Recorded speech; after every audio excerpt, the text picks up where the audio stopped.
Flow Riders, and welcome to another edition of The Flow. Today, I would be riding solo because Katie is in freaking Italy. Ciao bella, arrivederci, whatever. I forgot how to speak Italian. I've been away from New York too long. So Katie is having a good time in Italy. And you know what? I said, let me bring in a substitute teacher to come and kick it with us today. And there's a song. And I brought two friends along. And next on the mic is my man, Hank. Come on, Hank, sing that song. No, today I am bringing to you an incredible creator, photographer, podcaster, writer, dad, like all kind of things. And it's going to be my homie, Frederick Van Johnson. If you have been around the photography space, you know exactly who he is because he's all over the place. But he has a fantastic podcast that I swear has been running since we used to do podcasts with pigeons.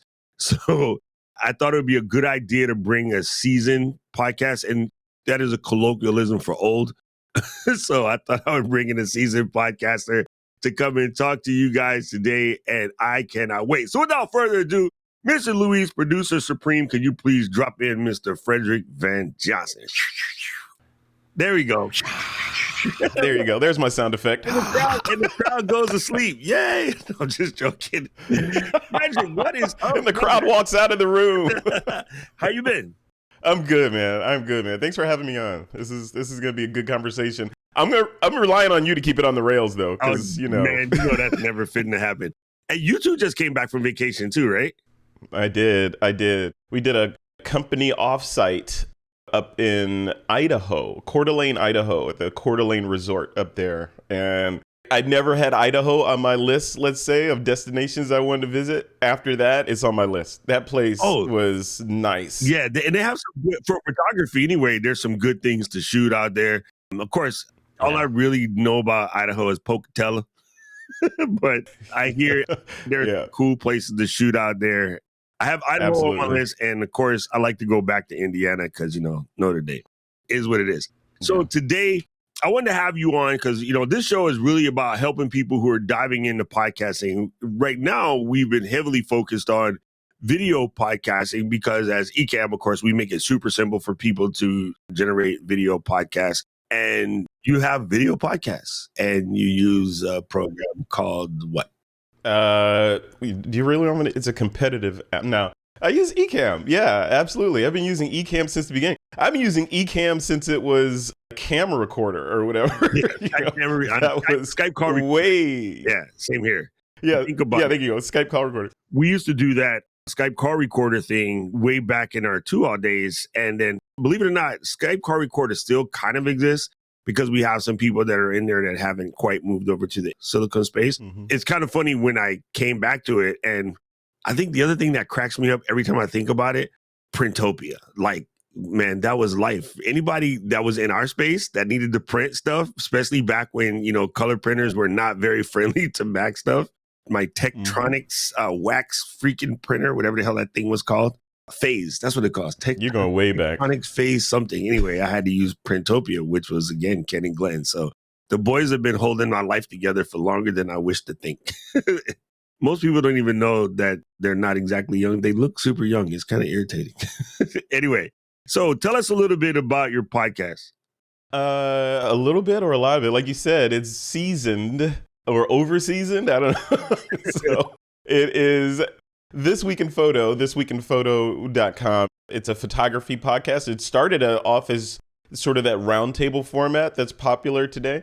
And it is by the name, right? The description's in the name. It's about what happened this week in photography. That was the overall goal, is to just give people kind of an update and some opinionated perspectives on whatever happened in the industry with no kind of filtration or anything, just like this happened and it's great, or this happened and it's BS or whatever.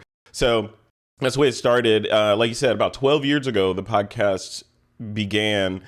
And since then, it's evolved from, quote, just an audio podcast into a video podcast, a community, a school, online training, essentially, and a bunch of other things. I do talks around the country, and it's just been going and going. And last year, actually, as we speak right now, what is today's date? Today is August 1. August 1, 365 days ago, my podcast was acquired by Smug Mug. This is my 1-year anniversary of being acquired by Smug Mug today.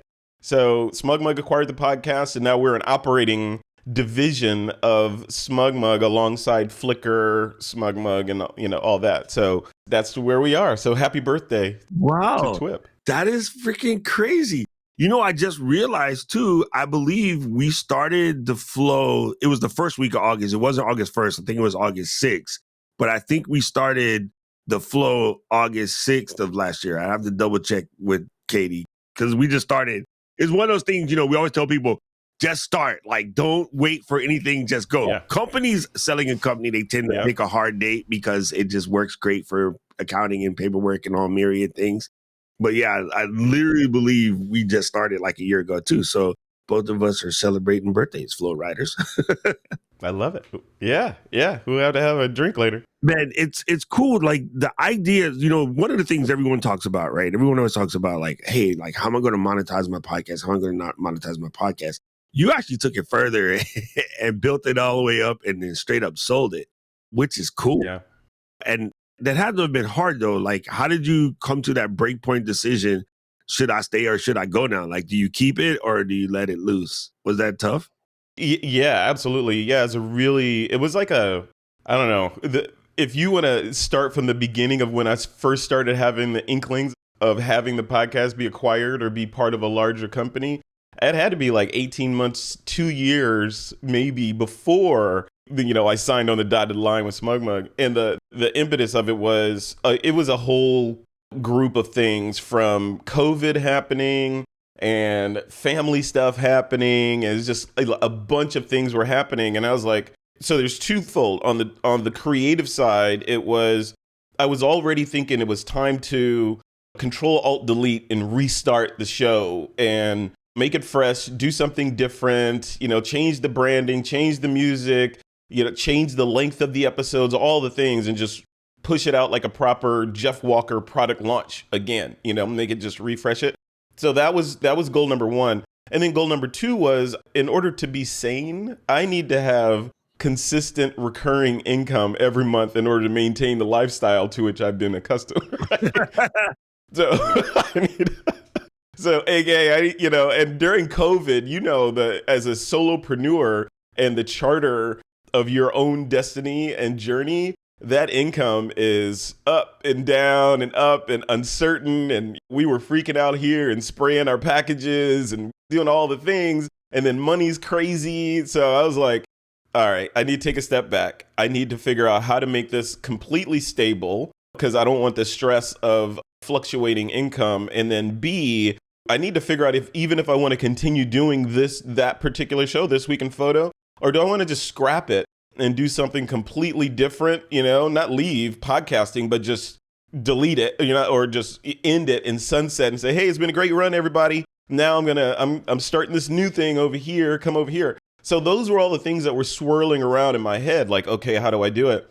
And I've known the Smug Mug folks since, for at least 10 years. I've known them since I was at Adobe. I met him when I was working as a product manager at Adobe. And I was having lunch with one of the folks over there, and we were just talking about it. And fast forward, we came to an agreement on numbers and how TWiP would be positioned within the company. And I'll tell you, inside baseball, my initial thought when I first started thinking about having TWiP be part of a larger company was, maybe it's obviously a photography company, right? So I was like, maybe some larger photography company will acquire TWiP and they can make it another part of the organization, kind of like not a whole division of the company, but just another part of the organization. Here's Frederick doing the podcast. Here's Joe over there doing the website. I thought it would be more in that line. But as I got to speaking with Smug Mug, it became evident that, hey, let's make this bigger and let's make This Week in Photo be part of the trifecta of photography brands. So Smug Mug, Flickr, and now This Week in Photo, which for me, those are million dollar companies, right? And then my little rowboat here, like my rowboat gets to row alongside those giant cruise ships. I was like, when from however you look at it, from a branding Yeah. perspective, that's a win, right? That's like Yeah, so rolling that up. felt good. It felt good. You roll up at the spot and there's this dude, right? You look at him like, say something silly while you look in the back and check to make sure you got your two linebacker friends behind you. That's sort of what it's like. Man, Yeah. that's an incredible ride, especially because as a creator, like one of the things that you always want to do is sort of make sure that, not only do you have your ducks in a row and, the financials are okay, but we put out a product that has our own taste, our own spin, our own values in it. And you don't want to see that sort of get smashed up and pushed to the side and just become part of something else's sauce. So it was cool That's that right. you structured it in a manner that allowed you to keep being you, keep doing what you do. Your people, your audience, whatever, has a certain expectations of the product that you're going to deliver, and you're still able to do that. So I think that is absolutely fantastic. Eden brings up something cool in the chat. She's like, we all hit a point where we need to hit the refresh button. So she's loving the story. And it's really funny that she said that because I swear, like right before I went on vacation, I did a stream talking about that mid-year refresh. Something I like to do every year, July 2nd, is basically the halfway point of the year. I love to just, back up, look at everything and be like, all right, we good? We good? If not, let's make some adjustments, like course correct. I mean, you're military, you know what it is. You got to check the map, check your coordinates. Hey, we're going to be off by like 6 degrees, and depending on how far you're walking, that could be like 50 miles off. So you just readjust because you're navigating trees or ditches or. Yeah. But in that example, Doc, though, in the military example, typically you're with other people. Right, that are doing other things, and you can bounce ideas off of them. Like, should we go over that hill, or should we go straight, or should we do this? No, we shouldn't go over there because look at you're like, oh yeah, you're right, we shouldn't go over there. When you're solo, all eyes on me, right? It's all you. It's a good thing I got like 17 personalities to help me out. Yeah, I didn't have MPD, man. I had to do it solo. No, I meant in my head. I mean, completely in my head. So, and I like the fact that you're able to basically take a product that is very valuable to the community and make sure that there's a sustainability. And I guess before we get that far into it, if you had to go back and do it all again, what steps would you take that are the same? And what steps would you take that would be different in the launching of the original? Because a lot of our people are still in that beginning phase. Yeah, really good question. To be honest with you, there's not a whole lot I would change. Not to say that I don't make mistakes, make a lot of mistakes, but my mindset around mistakes are that I learn from them, and I needed to go down that path to figure out that that's not for me, or that thing didn't work. Or all day long you can have in your brain, I'm going to do this, I'm going to set this thing up and have the camera over there. And it's not until you actually do it do you realize, oh, this focal length does not work for this shot. I need to do this, or the lighting is bad, or too much ambient coming in from out, all these things on the technical side. Or even if you have the idea of, I want to do an interview type podcast. Great. You've seen a million of them online, but not everybody is cut out to do that. Not that the people that are cut out to do it have superpowers. It's more of, not everybody just gets into having conversations in front of large groups of people, virtual or otherwise, and can do it and feel comfortable doing it,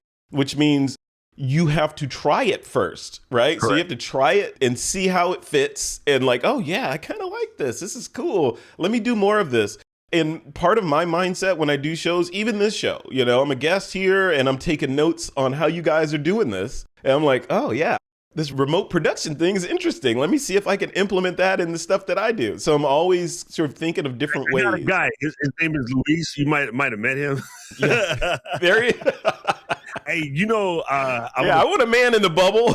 I'm going to pop this in the chat real quick because, there was a famous quote by a world-renowned poet, very eloquent with her words, but one of her famous quotes is, ain't nothing to it but to do it. And I understand why we're friends now, because I'm the same as you. I think the mistakes are hyper important, and I want to make sure that all the flow riders listen to that and write it down, put it on their freaking foreheads, because I have people in my crew who I love to death, but I want to shake them because they're still stuck on perfection. And I'm trying to tell them you can't do that. As a Virgo, as an ex-military person, just as me being me, like, I'm a hyper perfectionist, but it is not helpful to your journey in any way, shape, or form. You have to progress, not perfection. I use the Air Force as a perspective, right? When we get ready to fly and we're about to leave somewhere and we know that we don't have the fuel that's required, we have to lose some weight. And we don't mean like, hey, go to the gym, you fat butt like me. We mean we have to take out any unnecessary equipment that is not going to serve the mission and we just leave it on the ground. It's called a hasty displacement. In the Army, when we're on the ground with no flying, we need to move quickly and heavy stuff is going to slow us down. So we'll leave entire tents, we'll leave extra parts, like all myriad things that will be too heavy for the troop movement at that time. So when you guys are carrying around this perfection baggage, think of it like that. We're an airplane that's low on fuel. We need to cut some weight and just let that baggage go, Elsa. Let it go. And just, boom. You know what I'm saying? Yeah. The other side of it is also fear. So it's easy to say, yeah, we need to do this hasty displacement and get rid of, throw these sandbags over so the hot air balloon can keep going. But what if you are attached to those hot air balloons, for some reason? And you're 100%. like, this one can't go because I love this, but it really should. So as a solopreneur, a person doing this alone, you have to be able to make those decisions. And one of the ways that I'm able to make those decisions is I believe nothing is permanent, right? Everything is temporary. Everything's a trial. So you can always roll back and do something else. And that word fear, I think, paralyzes people. Fear of the unknown. Like what was the quote from Dune, the old Dune? Fear is the mind killer, right? Yeah. So fear is the mind killer. And not to say that you can conquer fear, but once you recognize that the world is not going to end if I do A, B, and C. So let me try to do A, B, and C. And rolling back to what we talked about before, once I've tried it, now I have that experience in my belt, whether I succeeded or failed, and I can make decisions based on that. If you've never tried that thing, i.e. podcasting or doing interviews or just solo live streams, long form monologues, if you never tried it, then you don't know if you like it or if you can do it, if you can't do it, and you don't know all the little tangents that go into doing it. Right. So you got to walk down that path with your flashlight in order to see where all the potholes and poison ivy are before you can make the decision on if you want to keep walking that direction. So yeah, it's interesting. And I never thought about this, but I tend to use fear as it's almost like a litmus test, but after the fact. So what I do is I align my fear with after what happened. I do an after action report. Oh God, we're going way military today. Oh my God, yeah. when I'm terrified of something, I do it, but I have full account of my fear in my head. And at the end, I compare my fear notes to what really happened. And it's a reminder to me the next time that, you don't have to be feared. I mean, like, for the most part, your body will protect your body. And for the most part, your brain won't let you do something super catastrophic. The people that have that, unfortunately, there's something wrong with them. They're a different boat. But if you are of sound mind and body, that's most of us except Eden. You just do it anyway and then compare notes after. Yeah. And then after you compare the notes, 9 times out of 10, you will realize that your fears were somewhat unfound. And then once you get used to that action, whenever you complete a task, this is super important, people. Whenever you complete a task that you were terrified of doing, make sure you celebrate the fact that you did it anyway. Make sure you celebrate the fact that you pushed through it. And remember that. Remember that feeling. And those feelings for me are stronger than my feelings of fear. So the first time I rolled up to the door on the C-130 and I looked down, I was like, you idiot, what the hell are you doing here? And I jumped anyway. Mm-hmm. And then after you hit the ground, I was like, can we do it again, boss? Can we do it again?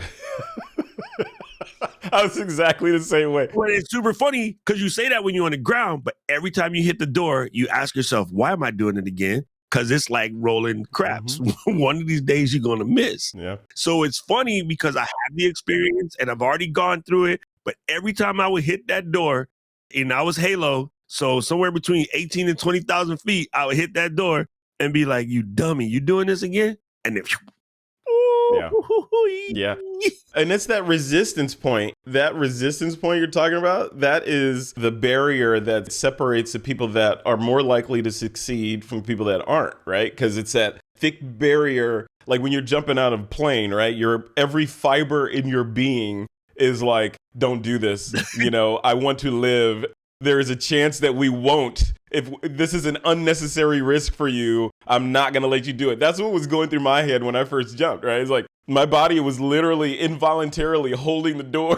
It's like, and my tandem partner had to literally push me out. And once you're out, though, once I was out of that plane and free falling, it was great because your brain then switches to, well, can't do anything about it anyway. Might as well enjoy it. Right? Yeah.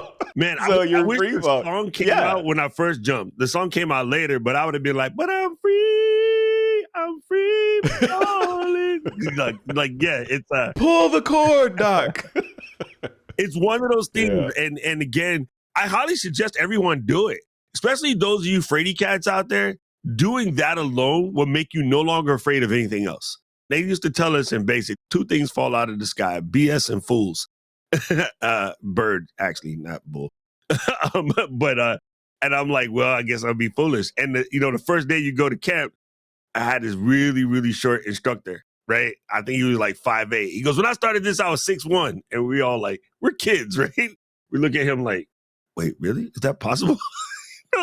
But yeah. Okay, so diving in a little deeper, when you are setting yourself up for your show, what would you say are the 3 things that are like hyper important to you when it comes to producing your show? Now, I've been a guest on your show twice, so I think I kind of understand what they are, but I want to hear your side of it. Only 3? It's a chain, of things that need to be dialed in. Right. So I'm gonna disobey the teacher and tell you about as many as you want. Okay, so and these are things that I've learned over the years. So if you're planning on doing a podcast, take notes, right?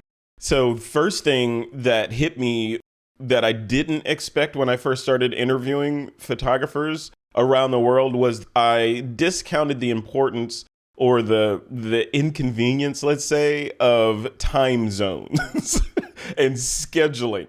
It seems simple, but just saying, hey, John Doe, you're going to be on my show? And back in the day, I'd say, yeah, you want to come on at noon on Thursday? Sure.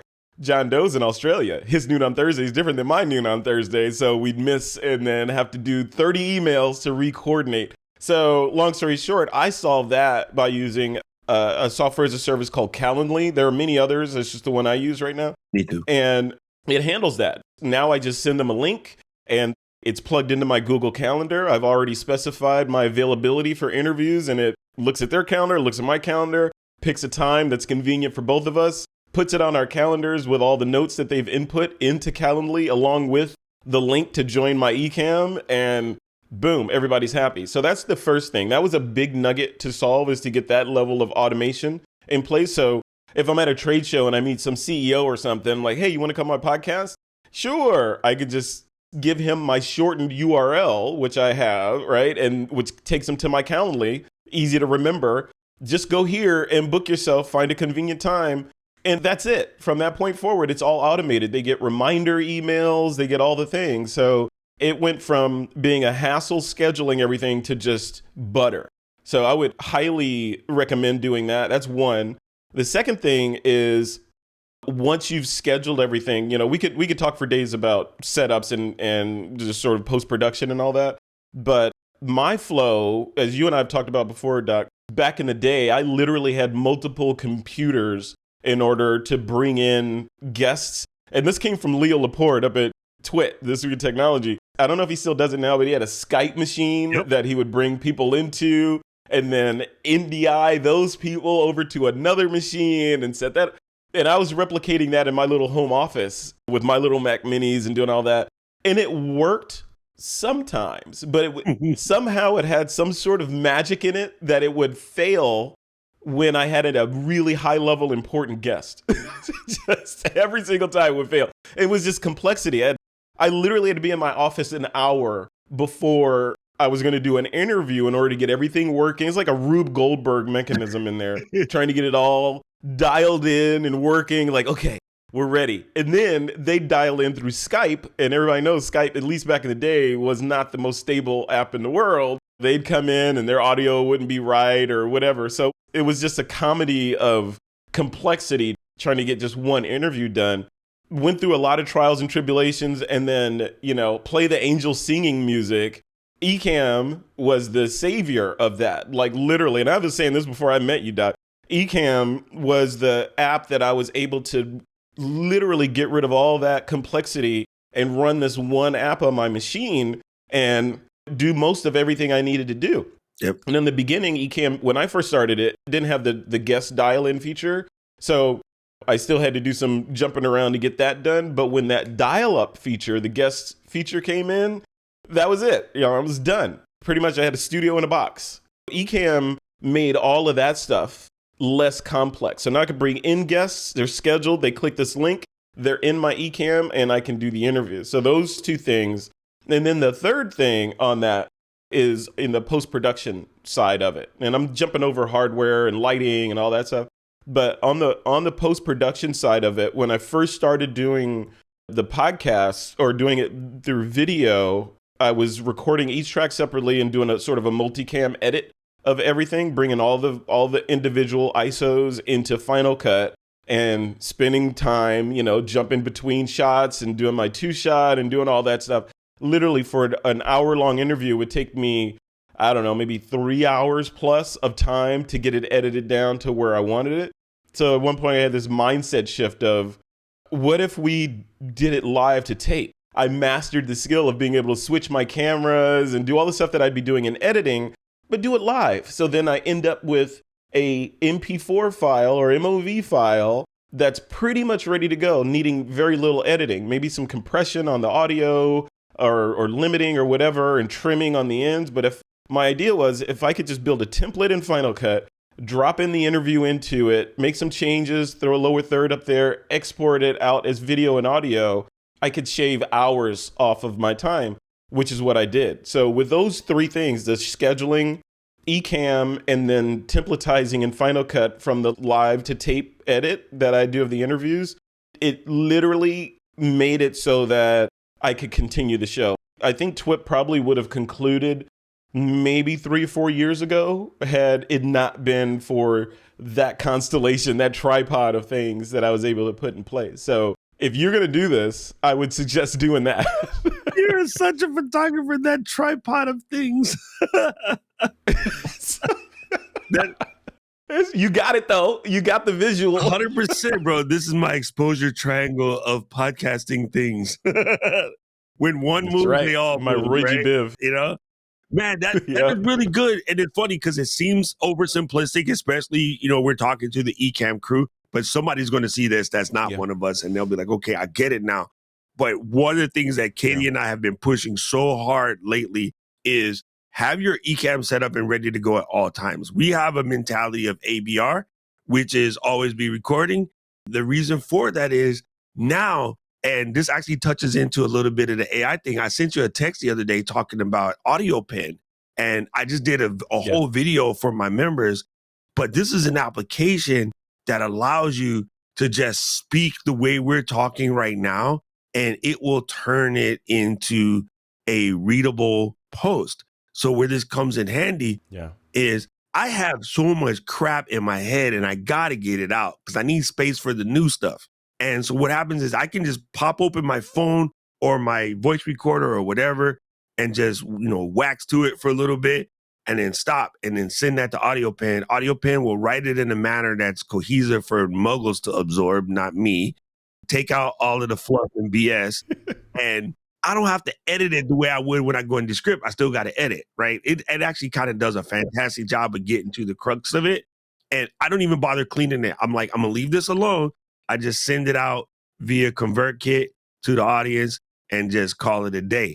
And what that does is that frees up that thing. When you're feeling, let's see, creatively constipated, it's because you need to let something out.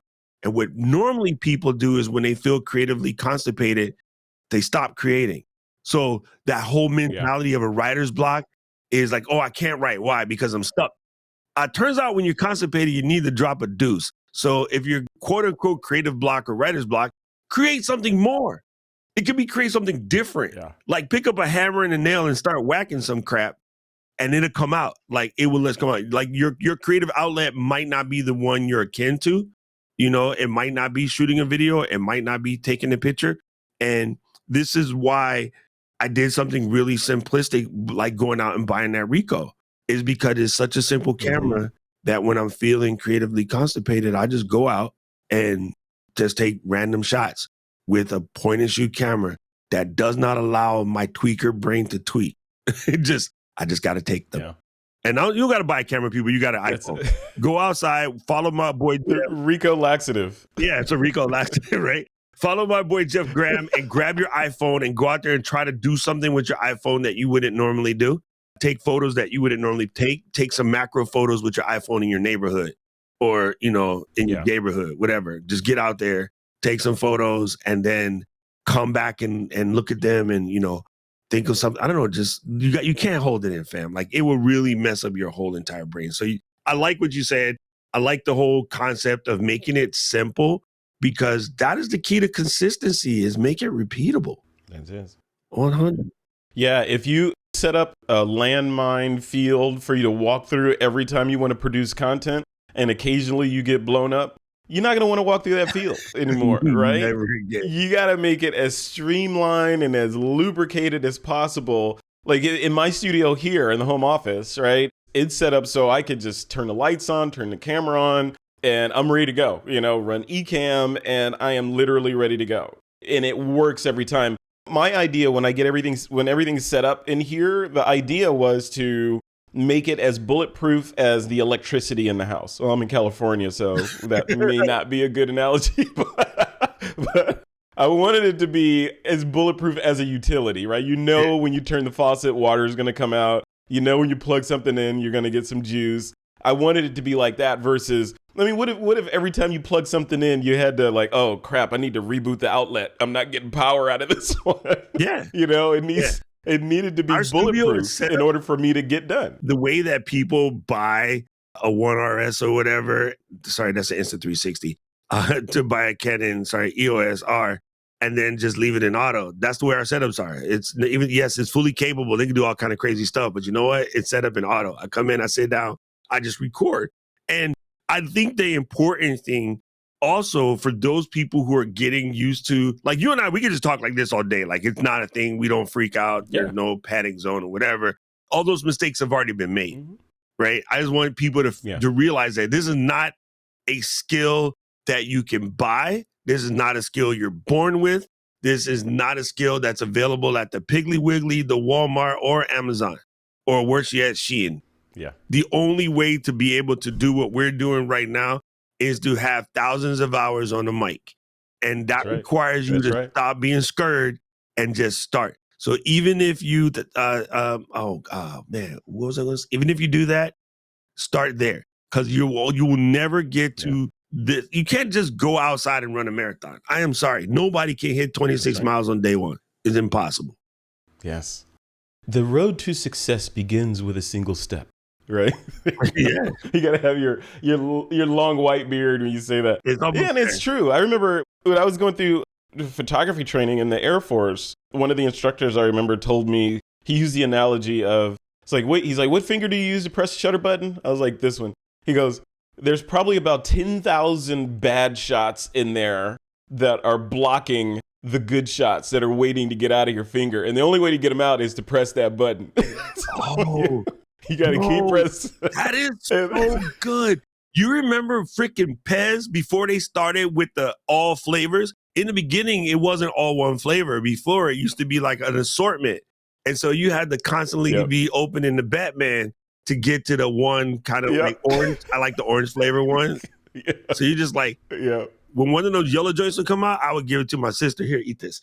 She's like, I don't want one. I'm like, well, don't waste it, you know? And she taught me, oh, look, you can open it and put it at the bottom. Yeah.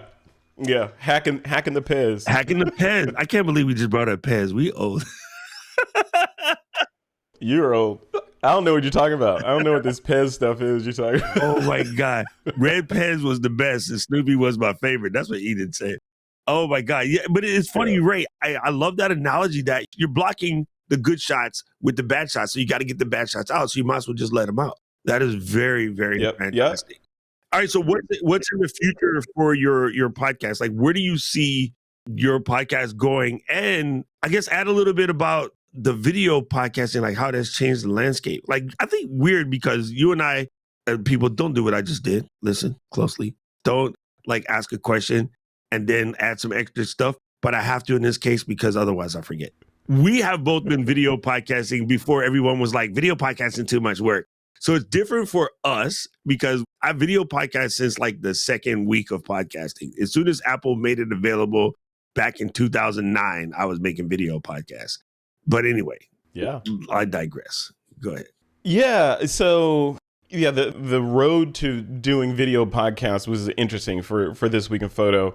The podcast was an audio podcast up until around the era of Google Hangouts. Remember that? Yeah. So when Google Hangouts showed up and Google was doubling down on Google Photos and all that, I'm like, okay, this thing's going to be around forever. Why don't we just use that as our infrastructure for the podcast? Instead of doing it through Skype or whatever, we'll just all meet in a Hangout.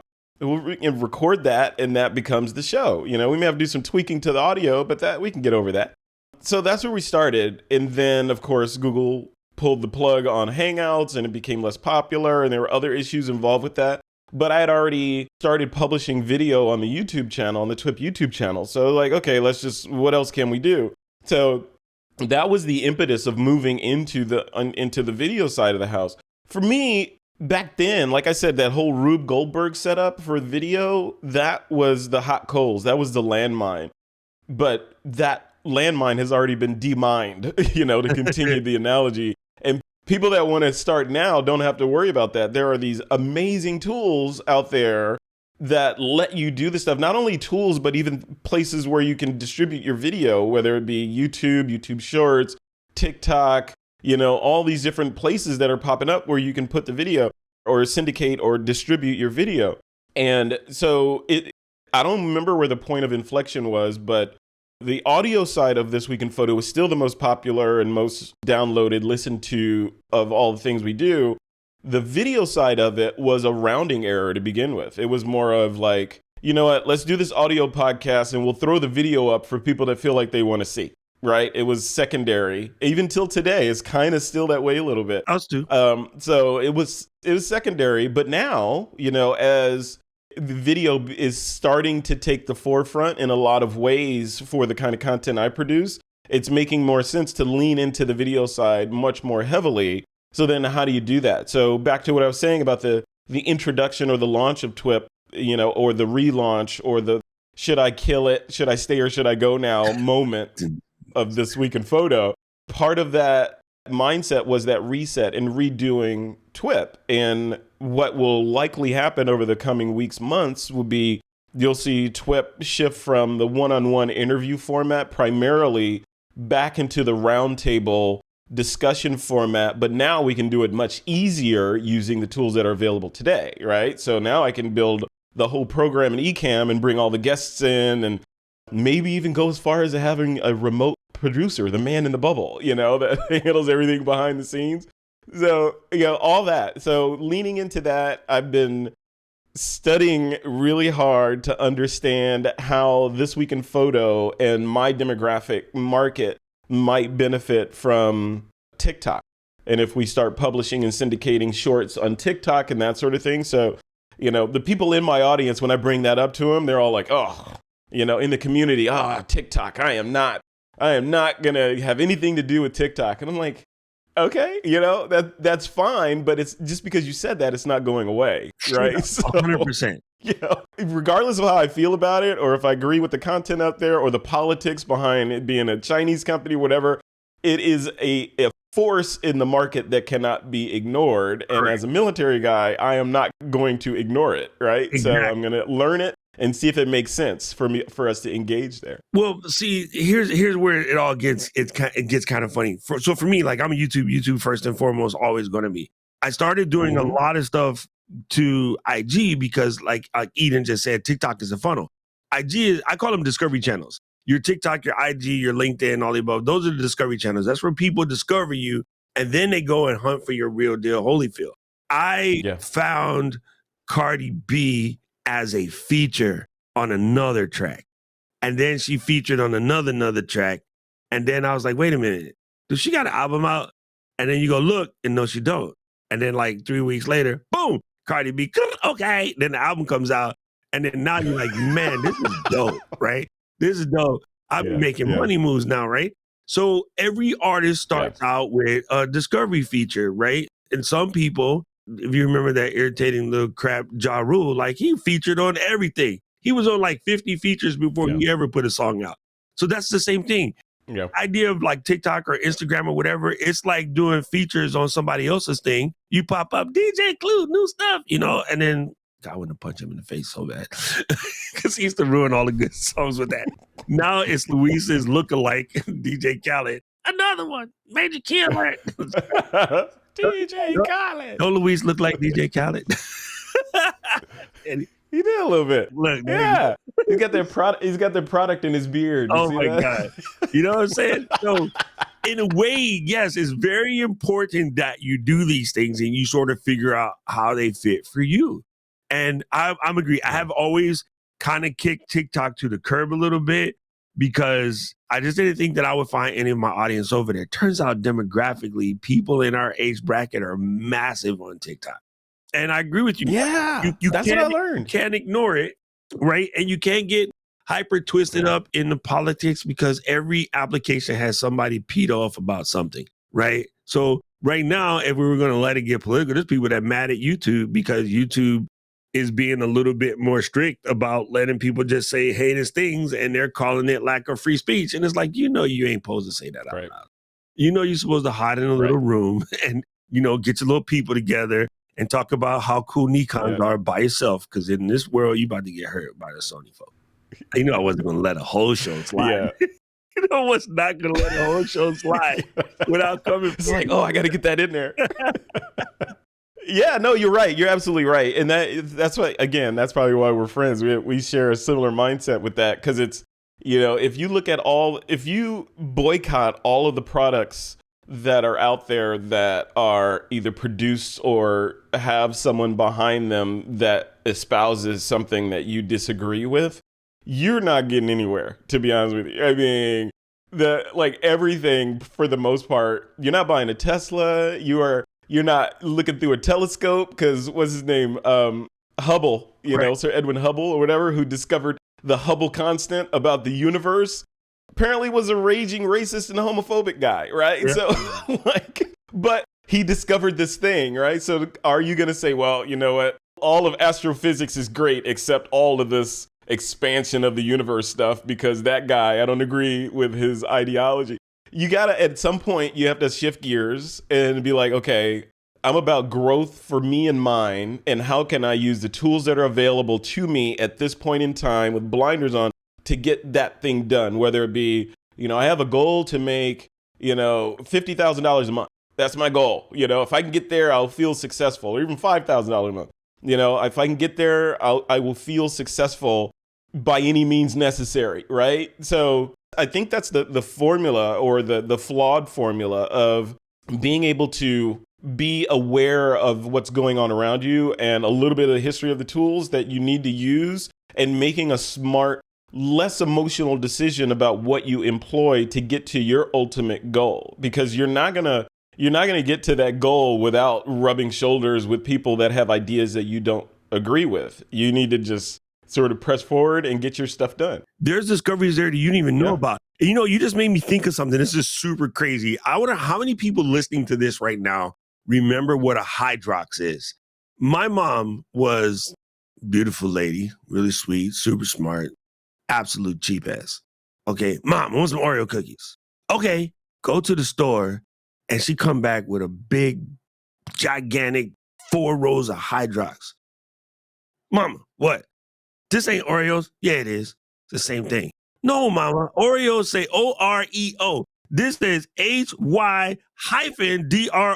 This is not Oreos. She's like, boy, until you start buying Oreos, then you eat these.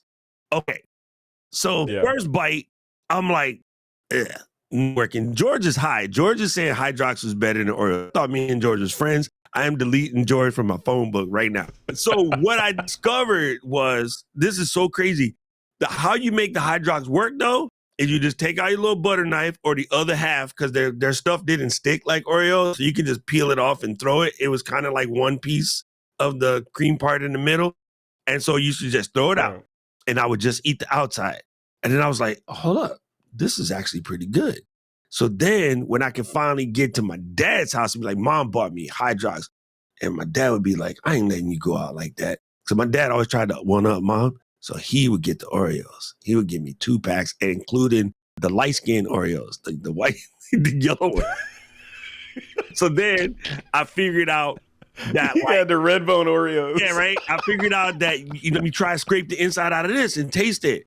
And what I discovered is I love outside onlys. I am the O's guy. You can take the re and just throw them out. And so to this day, now you can actually buy a box of just the O's. You can skip the re. You can go on Amazon right now. You can buy an entire box of just the outside. And to this day, like I pretty much eat my Oreos with nothing in there.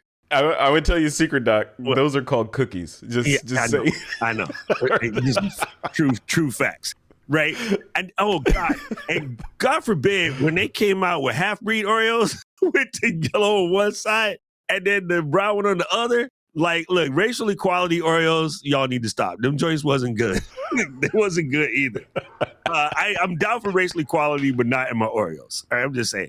Keep it out of my Oreos. Yeah, keep it out of my Oreos. I don't eat Oreos at all anymore. Yeah. Because, now I know what that white stuff is. It's basically death. Yeah. But you would be surprised what you find out when you dig deeper or you try something and you might just get the one part you need. You didn't need the whole Oreo. You just needed the O's. The rest of it can go to hell. Yeah. Right? And that's what happens with TikTok. You might find you don't need any of the political crap or any of the craziness or the dances or none of that. You might find gold dropping TWiP on. That was my weird story. Sorry. No, that makes sense. And that dovetails into what I was going to say. When I first started looking at TikTok, I was like, ugh, really? First of all, I ain't getting up there doing the dancing and doing all that stuff. That is not going to happen. So, and then, looking at the demographic in my head, and maybe I was, I had a flawed data source, but I was like, this is not for people in my age range. In November, I'll be turning 56. Right. So I was like, do I really want to be the old man in the club sitting in the corner? Like, no, I don't want that look. So maybe that's not a place for TWiP. As I dove deeper and started to understand the platform more, like you said, the demographic is wide on there. And I was looking at one little tiny core sample that it presented to me, and then I dismissed it based on that.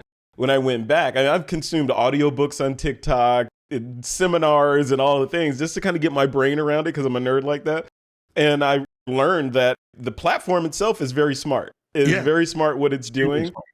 Just from a technical standpoint and a content distribution standpoint is different from the other social networks. So I was intrigued and I got deeper and deeper. Where I am right now on that TikTok journey is it's still on my list, still in Asana, but I am looking at it from what kind of content do I put there? Is it just a short from an interview that I stick up there? Do we produce original content for it? And this is going back to what we talked about, that whole fear thing, right? Fear of the unknown and having to walk the walk before you can understand that path. So in order for me to understand TikTok, like it or not, I'm going to have to start posting on TikTok and maybe fail in the beginning and then get my sea legs and then start producing content appropriate for the platform. So, that's how it goes, Look on my channel and you'll see an interview I did with Rebecca on Opus Clips. And then on the Ecamm channel, there's an interview I did like 3 weeks ago with David Saliba from Memento. Both of those tools will make your job easy. You just give it the YouTube file and it will generate the shorts for you. And now they both even getting better at taking a shot like this and making it like that. Like it knows what to do. Oh, and wow. Just throw it up there. And, you and I are AI people, man. Let the AI do the thing. Uh-huh. Tell Iverson, hey, cut this. Yeah. I'm busy. You'll be good to go. And just start there. And so that's the way you can experiment without putting a lot of time into it. Because contrary to what all the D-bags would tell you on YouTube, sometimes program mode is your friend. You know what I'm saying? When I'm fast paced and I got to get joint done, I trust my body is dope because it's not yellow and black. I trust that my lens is dope. So I can just put it in P mode and go. And all of the guys on YouTube is like, a real photographer doesn't use P mode. That's like saying a real sniper doesn't use a scope. That's stupid. Yeah. That's a good way to... Real drivers don't use automatic. Right. That's a good way to not go home to your mama. Right. I'm going to use whatever tool that's available to me. And when I'm in a hurry or, this is a type of environment where I'm just going to be shoot, and I want to pay attention to the people and not to my dials like I run a Fuji. Look, man, I don't want to fix watches. I want to use pitchforks are coming out for you. No. The Fuji people don't. Fuji people don't like to be messed with. They're coming for you. Outside my door right now. They got the little joint on the stick. Stop picking on Fuji. We're real photographers. I'm sorry. And for the audience, if you guys caught that, Doc has been shooting these subtle passive aggressive zings at Nikon because he knows I shoot Nikon and it's a superior camera system. So he feels I don't know, inferior when camera body, and manufacturers come up. So, Doc, maybe I'll send you a Nikon. I need to send you a Nikon so that you can come over to the black and yellow side. At the end of the day, they're just Sonys with a different outfit on because we make the sense. They are. Now, and that kind of rivalry, doesn't that rivalry between brands remind you of like Air Force versus Navy versus Army and all that? At the end of the day, our missions are still the same. 100%. Right? So. Paul is saying, Louise, press the red button. So I can just say, guys, before we dig out, I just wanted to remind everyone, people, make sure you go and follow Frederick. If you want a good jumping off point, just watch my 2 interviews. I'm joking. He has fantastic for sure on there. My people, the people who are here from my side of the thing on my channel, you've already been on my show a couple of times. My favorite thing, and this is what I love about being a creator, because you never just know. In your process of being a creator, you will meet people that you're like, how in the hell did we not meet before? Or how do we not know each other before or whatever? Because that was my relationship with Frederick. We met at a Final Cut Pro Summit. And then it's like, we've been in the same circles for so long, just like passing ships in the night kind of thing. Yeah. And then it turns out like we're basically the same cat in 2 different bodies, so many crossover paths or whatever. But you end up finding you have deep connections with people that you run into in your journey. And, I had a similar situation. Like I met Eden at Social Media Marketing World, and we have been doing collaborative stuff together with Ecamm and Camo. She works for Camo, the app that runs your phone as a camera. And then I'm like, she's like one of my best friends. Like Eden is another me, just in a girl format, much better looking and flexible. If I try to do that yoga stuff she does, I'll break something. But like, she is my homie. Like to the end of the day, like we can finish each other's sentences because it's just freaking hilarious like that. That's the favoriteest part about being a creator. And this is why, people, I'm telling you, somebody needs to hear what you got to say. And you have no idea, once you open that floodgate, who you're going to bump into that's going to be your ride or die, and you're like in there. So please, going back to what Frederick said at the beginning, you got to shake the fear. Like, it's not serving you. It doesn't help you in any way, shape, or form in this particular case. In the Army, I'll say a little bit of fear kept you alive. But in podcasting or being a content creator, just let it out. Yeah, because you go look back at the early This Week in Photo episodes, and you'll see a progression of me being comfortable behind the mic. Currently, you're relatively comfortable, to back then literally sweating whenever I had to do anything behind the mic. Like I'd have to change my shirt after everything I did because it was just this nervousness that came up. Not let alone public speaking. Like put me on a stage and I was a wreck it's kind of like jumping out of a plane, because I was a wreck right up until I had to say the first word. All the way up to the podium, the microphone. I was a wreck. And then when you say, hi everybody, I'm Frederick Van Johnson, then it just it dissipates for the most part, because there's no going back at that point. Right?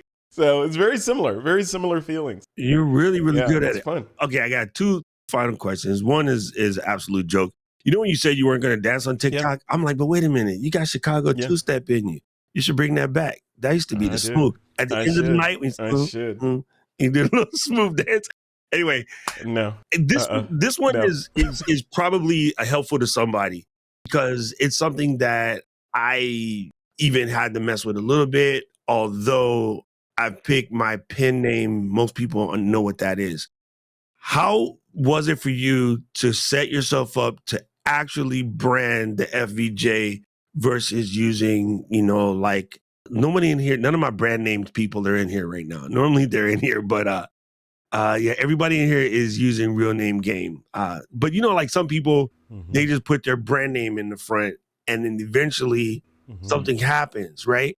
Do you think you did the right thing, or like, what was it like for you to just pick your name as the brand as opposed to something weird? Yeah. Oh, sorry, Mr. Camera Junkie. Great question. Thank you. Sorry. Like, I couldn't find nobody, and the freaking producer is Mr. Camera Junkie. That's a really good question, by the way, because I think it's a really important question. A lot of people kind of overlook. Yeah. And yeah, my time when I was at Apple, I was on the Lightroom Aperture team. Remember Aperture? So I was on the marketing team for Apple Photos and Aperture back in the day. And I remember distinctly going to different events and whatever, and I was always known as the Apple guy.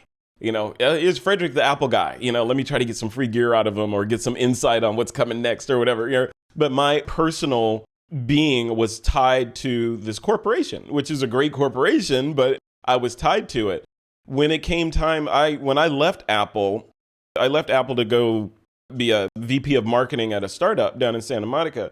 So I left them, and I remember having conversations with some noteworthy people in the industry. I was like, yeah, I'm leaving Apple. I'm going to go do this thing over here. It's a play, it's a startup, whatever. The look in their eyes was like, okay, is no longer defined by Apple. Therefore, he doesn't have any value, right? That was the kind of tone of the conversation was like, oh, you're not Apple anymore? Oh, okay. Well, what are you going to do now? So it was kind of like that. And I didn't like that feeling at all. And in my head, I think at that point, I was like, okay, my personal brand needs to be not the forefront in front of, other brands that I'm involved with, but it needs to have its own gravity and its own weight. Because if it doesn't, then I'm just an asteroid flying around. I need to have my own gravity so that I can influence objects around me versus being influenced by objects around me. And the more gravity I have, the more things that I can influence, right? So that's where I started that mindset shift of, okay, the Frederick Van brand, I want to start leaning into that more, not to the detriment of other brands, but I need to lean into my own. And part of that mindset shift was thinking of, back then at least, thinking of the companies that I'm working with and for, like in that case, Apple, as instead of in 10 years, I'm going to get a golden watch and a pension and all this stuff. I started thinking of it as they are a revenue stream. Even though it's a 9-to-5 and I got benefits and all these other cool things, that is a revenue stream in the overall Frederick Van solar system, as it were. And I have other planets around me. That was just one of the planets in my head. That was the shift I needed to make. And building my own brand alongside TWiP was a very conscious decision. Not that I foresaw that I'd be selling the business in 2022, but more from the standpoint of if something happens, like at Adobe. When I was at Adobe, I got laid off, right? 800 people in one day got laid off. Remember that bloodbath?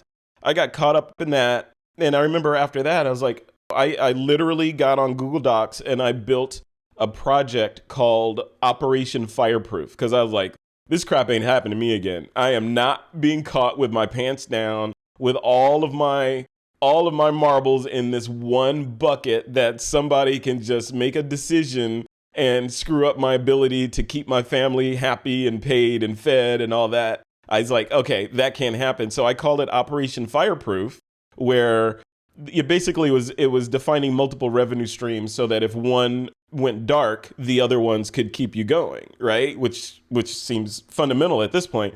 But I use the analogy of a submarine, right? So if you got the submarine gets hit, it's compartmentalized, so one chamber can flood and the thing can still float. Yes. So I actually had a picture of that. It's like, this is a submarine and these are my different chambers, right? One is corporate job, one is this, one is that, boom, boom, boom. What are the chambers that I can build with my brand that allow me to keep afloat if something catastrophic happens? And I would recommend everyone at least think a little bit in that direction, because not to say, some people will be in corporations forever. If you're an employee and you show up 9 to 5, whether in person or virtually, whatever, that's great. But at some point, for me, I did not want to be in that shaky position of, man, if that person, for whatever reason, doesn't think that I belong at this company anymore, that cannot sink my ship, right? Straight. And I love this company. It's great. But I also need to be smart about this. The company is beholden to their bottom line and to their stockholders, not Frederick, right? And I need to have that same kind of mentality internally. I'm beholden to my planetary gravity and my family, not this company first and foremost. Although we collaborate together, me and the company, to get stuff done to mutual benefit, at the end of the day, I'm going to run into the house to save my family before I run into the burning house to save the corporation. So I need to make those kind of internal decisions. And then, how that manifested moving around the industry was, instead of just being like here, instead of just being This Week in Photo presents Frederick Van Johnson, it's Frederick Van Johnson who runs, one of the things that he does is This Week in Photo. Correct. That was the shift. Even with TWiP, instead of being defined by TWiP, I wanted to be defined as the guy who made TWiP and built it as one of the projects that he's doing, not as this thing defines him completely. And if it goes away or folds, then he evaporates. Like if TWiP goes away or folds, or, something happens with Smug Mug or whatever, I'm still alive, I'm still around, and I still have mass in order to kind of keep that forward motion going. Yeah, I don't know if that answered it, but that was a really good question, because that was a mindset shift way back in the day of, okay, this cannot happen again. How do we not let this happen again? And I wanted people to hear that, because it is a struggle. I know some people think about it, and I know a lot of people are worried about it. And there is a certain level of fear to putting yourself all the way out there. But trust me, I was in the same boat when I left Apple. And everyone always asks, why did you leave? It was nothing bad. Here's what happened. As we grew as a company, in the beginning in the Genius Bar, we had carte blanche, right? We actually belonged to Apple Care, not Apple Retail, but we had carte blanche. We could do anything, we could fix anything, whatever. In Hawaii, in my community, I have been known as the Apple go-to guy to get something fixed since 84. Well, I got here in 85. So anyway, since the beginning. And it was a known quantity. And when I ended up working at the Apple Store, people was like, finally, you're glad you're here, because we know that you probably know this better than all those guys over there. Because it was just a reputation that I had built for myself, mostly helping out people in the entertainment industry, because I was in the entertainment industry. I was known as the guy that could do the tech stuff as well. When we started getting bigger, right around iPhone 5, they were like, oh, you can no longer help people recover their QuickBooks files. Why? Because, well, people have not been able to get their stuff back, and then they try to sue us. So their scared maneuver, instead of putting in a disclaimer and stuff, we'll attempt it, but we're not responsible. As the company got bigger, as the lawyers got lawyery, and they started saying, well, you can't fix that. You can't help people recover photos from a dead hard drive. I no longer could do data recovery. And I had people looking at me eye to eye that knows exactly I know how to do it. And I had to tell them that, I no longer can do that anymore. And so all it was for me is that they're overprotecting their bottom line, which is fully smart. It's a business practice, it's brilliant, but it didn't align with my value of service. And my community knows my values because I repeat them all the time. But one of my values is service. And I was not willing to give up my level of being able to help my community over one of the best paychecks in the freaking world. Can I explain that to you? Yeah. One of the best paychecks in the freaking, well, you work there too. And I was just like, it doesn't align. It doesn't align. I can't sit here. And that was the paramedic in me. I can't look at somebody that I can fix and not fix them. Right. And so a lot of people don't know. Yeah, it's got to be hard. According to Geneva Convention, if somebody hurt an enemy and I'm a medic and I walk past the enemy, I got to fix them, even though they're on the opposite side. So that was trained into me a long time ago. It's part of my hypocritical oath, whatever. So I'm like, I'm not going to do it. That was a joke, people. Some of you guys are like, what? So yeah, I miss it.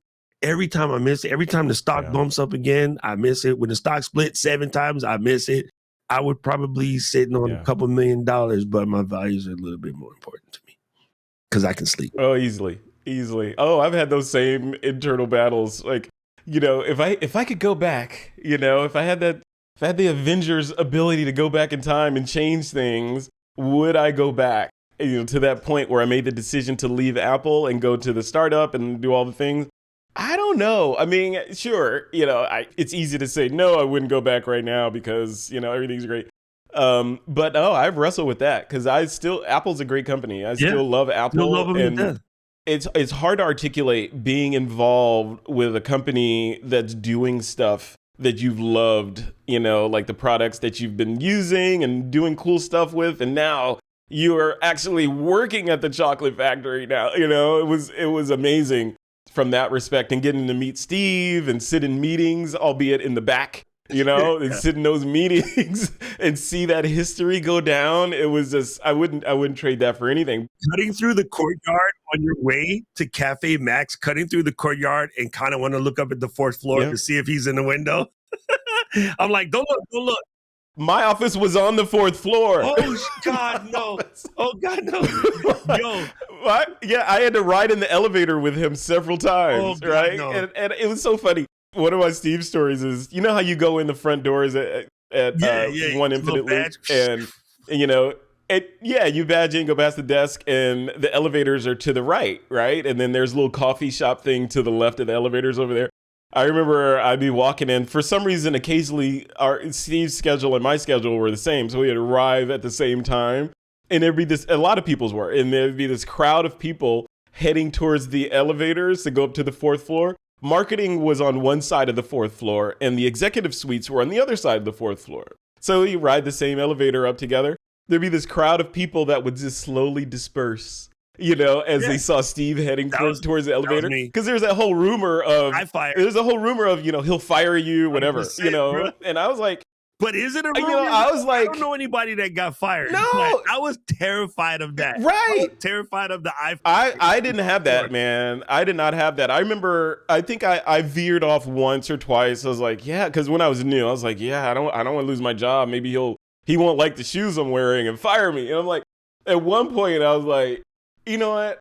I'm damn good at my job. Our product is going to be amazing. We're on schedule for Macworld. Back when we were doing Macworld. It's like, we're on schedule for Macworld. If he's going to fire me, then this is not the company that I want to be working at, If he's going to fire me for some nonsense. So I get in the elevator. It'd be just, he and I or maybe one other person. I remember one time, this is like my golden moment, my cherished memory. This was around the time when he was sick, right? So he had his mock turtleneck on and he was very thin. And I was like, how are things going, Steve? He's like, yeah, they're going great. And he said to me, oh, Frederick, how are things in marketing? You're on iPhoto, right? I was like, I thought about it and I was going to respond with something like, very good, sir. It's very, we're right on track and we're ready for, whatever. But instead I responded with, I think how iPhoto is better than me. Peter just gave you an update the other day and we're on track. Peter was my boss, Peter Love. And we just gave you an update the other day, so how good it, and I said it obviously respectfully, but I was saying, obviously that this product that is a flagship of the next Macworld is going very well. And he's like, yeah, I do know. And it's very great. Congratulations. Looking forward to talking about it. Right. Oh, and then the next time I got in, he's like, hey, Frederick. He's like, hey, Frederick, how's it going? I was like, this dude who is one of the most famous people in the world knows me by my first name. So I was glowing the entire day. Like he said my first name. So dope. That is so dope. It's funny. I wish I could do this for everyone. This has been a dream of mine for a hot minute. I really wish I could do this for everyone. Remember when you first walk in to the theater, okay, after you badge in, I always stopped at the store because I was always hoping there'd be something dope in there. I would stop in the store. Yeah. And I get another jacket. Yeah. I still got my Gore-Tex. I love that joint. But, after you walk in on the side, you had the little theater. That first day after orientations and doing all of the HR work, whatever, they tell us to just sit outside in the little hallway or right outside where the little grass area is. And then the person from HR comes on and says, okay, guys, come on in. We're going to bring you in for this briefing. Okay, so we're figuring we're going to go in and get make sure you do not do any sexual harassment. Make sure we're going to get the boring video because we're going to the theater to watch the video. Yo, family, I wish I could explain this to everyone listening. When you walk into the theater, there's 100 people in there that came from everywhere on campus. They got a little message from the bat phone. We need some people down into the theater. And then people just stop what they're doing. They're building Final Cut, or they're making iPhoto, or they're making, the quick take team, let them out the closet. Anyway, they all go downstairs. They line the walls of the theater. And when you walk in, the natural leader in me, I'm the first person in the door. Like everybody else is in the straight line. I come walking in like Sergeant still. And they're just like, you get a standing ovation on day one from 100, 200 people. Yeah. And I swear that moment, fam, I will remember that until like my brain just pops out of my dome. Because it was crazy. I wish everybody could experience it just once. And they meant it. It wasn't even a thing. They legit meant it, like, welcome to the family. It was so good. It was fantastic. Do you remember your safety briefing from your first day of orientation? Yeah. First or second day? Yeah, I remember like it was yesterday, because I remember they were talking about leaks because they were having a problem with people leaking different things about Apple. So they went through this whole like 30-minute presentation. It was the head of security at Apple was in there, and she was going through this whole spiel about how important it was to not leak information, how you don't throw stuff away in the dumpster, and all the security things. And I remember at the end of it, they were talking about repercussions for leaking. Right? Of course, you're going to be fired if they find out it was you, because there's code names and this, and they can track it to you, whatever. But I remember her putting this formula on the screen, and she's like, this is how Apple calculates the value of a product release and the press pop that we get at a product release based on how we were able to keep this secret until launch day.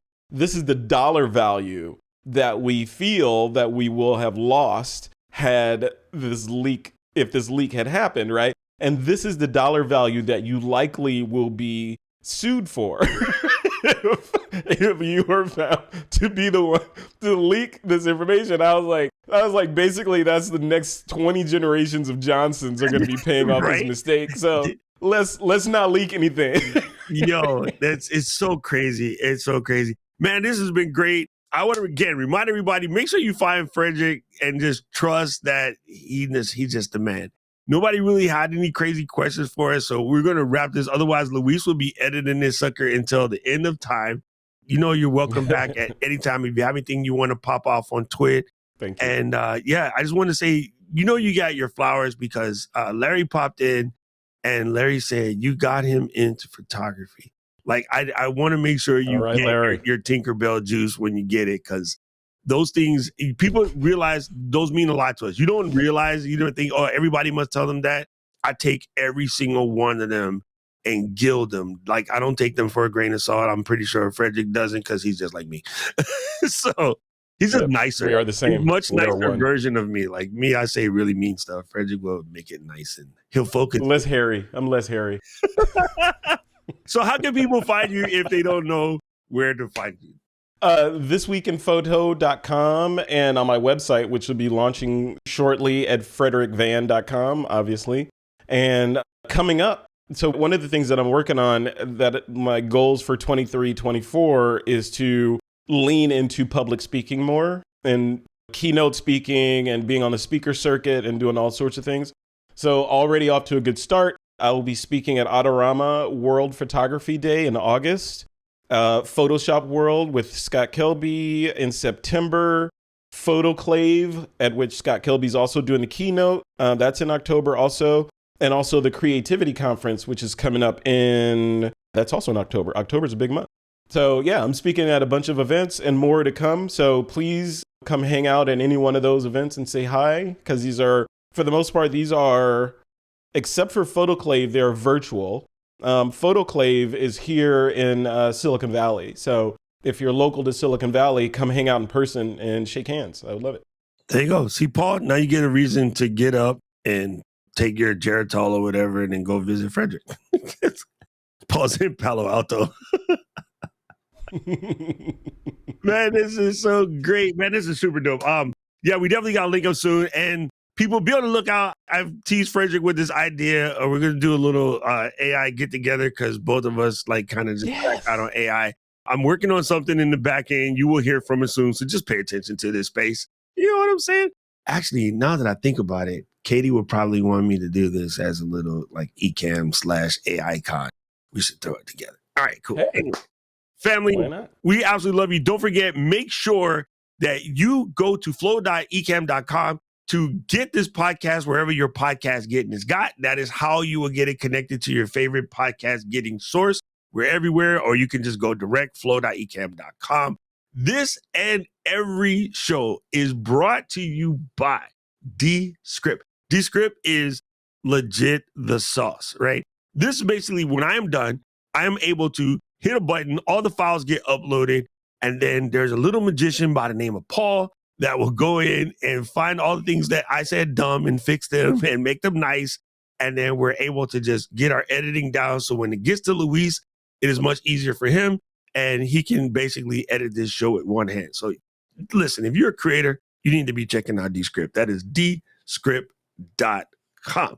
Other than that, we'll see y'all again next week. This live taping is done every Tuesday at noon East Coast time, which is like dark 30 to me.